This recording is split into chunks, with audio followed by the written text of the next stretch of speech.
Hey everyone, welcome back. Today, we're diving into a straightforward guide on how to send XDC from your Trust wallet to Uphold in 2025.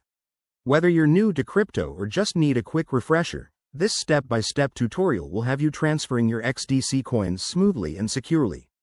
XDC, or XinFin Network's digital currency, is gaining popularity, and moving it to Uphold can help you manage your portfolio better or prepare for trading.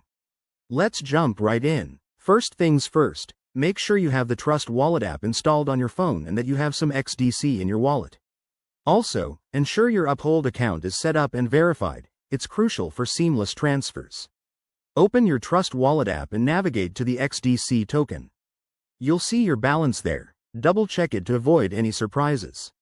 Next, head over to your Uphold account on your computer or mobile app. Go to the Wallet section and find your XDC wallet address. This is a unique string of characters. Copy it carefully because accuracy is key to prevent lost funds. Now, switch back to Trust Wallet. Tap on the XDC token, then hit the Send button. Paste the Uphold wallet address into the recipient field.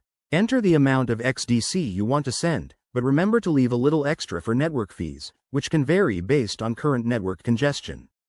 Before you confirm, take a moment to review everything. Double-check the address and amount to avoid costly mistakes. Crypto transactions are irreversible. Once you're sure, hit send and wait for the confirmation.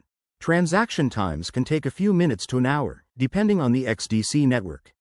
Finally, once the transfer is complete, log back into Uphold and refresh your wallet to see your XDC arrive. Congrats, you've successfully moved your coins. Always prioritize security by using two-factor authentication and keeping your private keys safe. If you found this helpful, give it a thumbs up, subscribe for more crypto tips, and drop a comment below if you have questions. Thanks for watching, and see you in the next video.